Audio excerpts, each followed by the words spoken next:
Hello everybody and welcome back to Stitch Trek, the show where we talk about Star Trek costumes, where to buy them, how to make them, mostly on the cheap. And today we are going to discuss a brand new costume I bought, and it's similar to an old costume I reviewed. We are going to be reviewing a blue original series women's uniform, and I've done this before with a different brand. But on this fine afternoon, we are going to review the Mart version, which, if you've been watching my show, you know that that is probably my favorite brand of Star Trek manufacturer.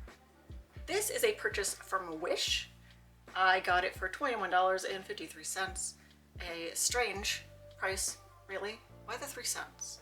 I've already opened this package, and fresh out of the gate, I'm gonna say, this fabric feels sublime. Is it velour? No. But it's still very nice. I am pleased by its quality, is what I'm trying to say. So without further ado, I shall don this apparel, and we shall compare and contrast to the previous version that I reviewed before. How are you supposed to... Look at that.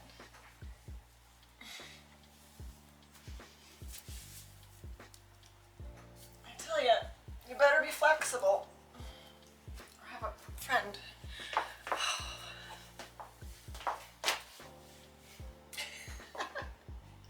I broke a nail doing that.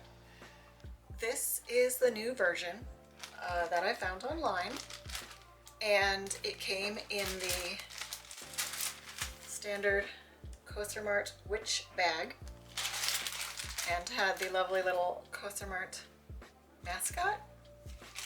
And of course it has the paper airplane tag in the back. Perfectly identifiable as a Mart, however you say it, product. And all in all, I'm pretty damn pleased with this thing. It's got the appropriate spiral seams. The badge, I feel like, is a smidgen on the small side, but I'm not mad. I think it looks great. This leg does tilt a little in a weird angle. I could probably fix that by taking it off and realigning it. Let's bring up our previous version to compare to.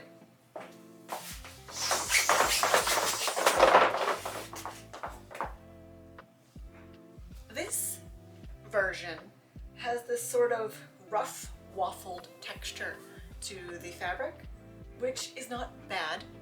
It's not great. I really enjoy wearing this. It's durable.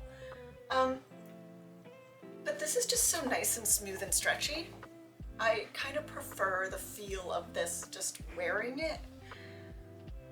I will say these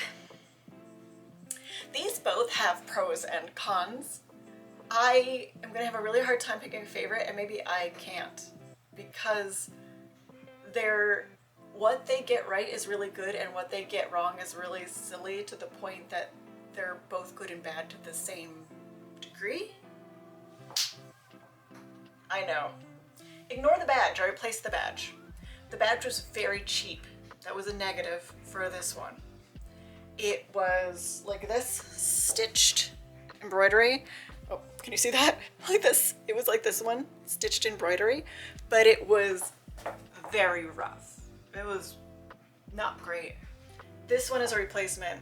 It is one of the metallic ones that I've repainted numerous times with nail polish because the metallic keeps flaking off, which is fine. I don't mind updating them now and then. It's no big deal. This badge, on the other hand, looks better quality, but it's tiny. Like, I don't know why this is so small. It's not quite right. It's not bad. It probably looks fine. It's also a wee bit misplaced. On the original series women's uniforms, the badge, the tip of the badge met where these 3 seams meet. And this is much lower. It was about here, almost touching the black. Sometimes touching the black, depending on what character you're looking at, but this is much lower. So if I were to actually wear this out, I would either replace this with a better badge and of course move it up, or I would take it off and move this up. This one, the seams come together at one specific junction. That's what they're supposed to do. On this one, they do not. They're big gaps. Is that a big deal?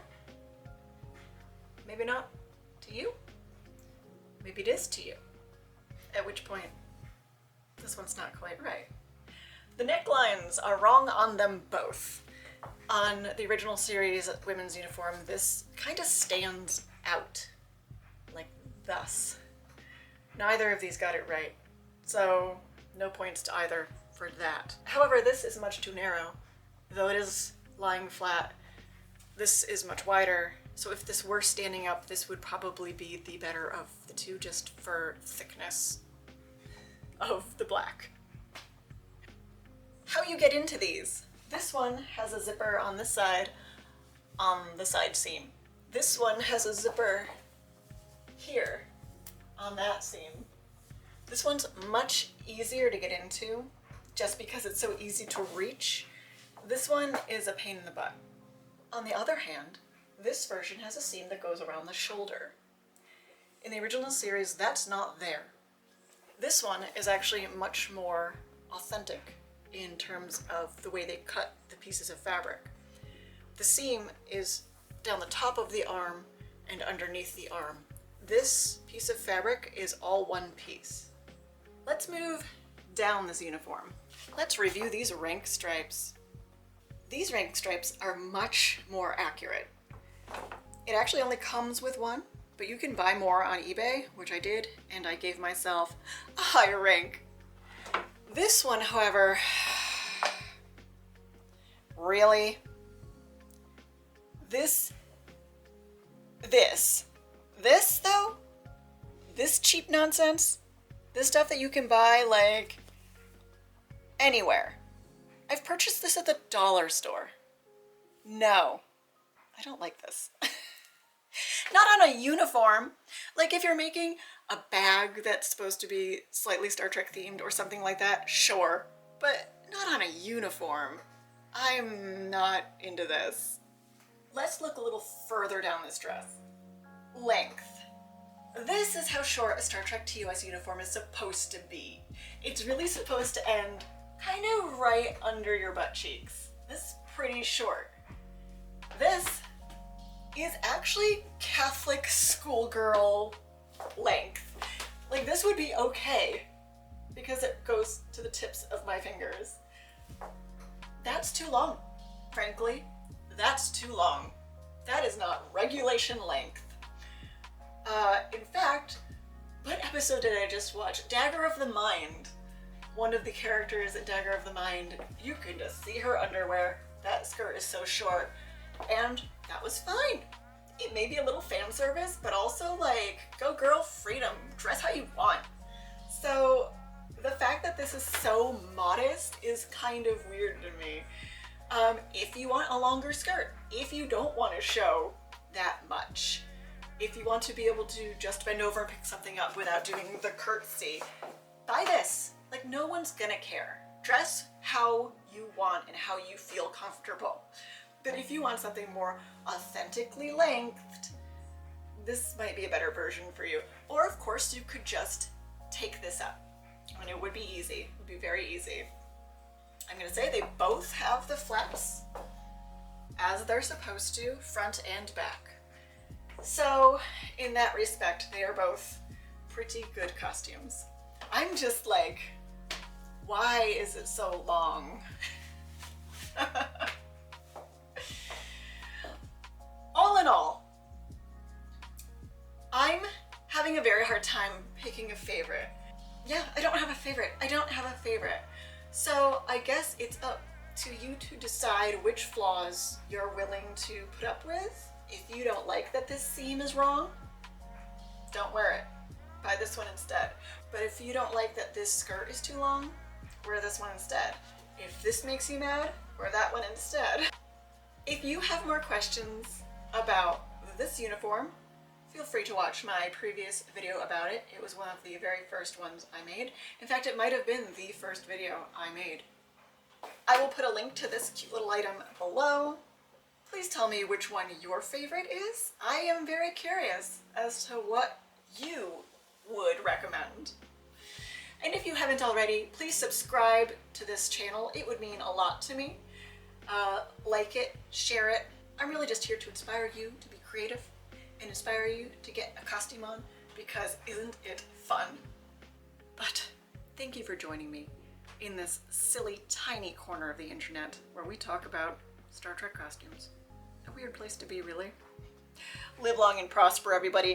Kapla! And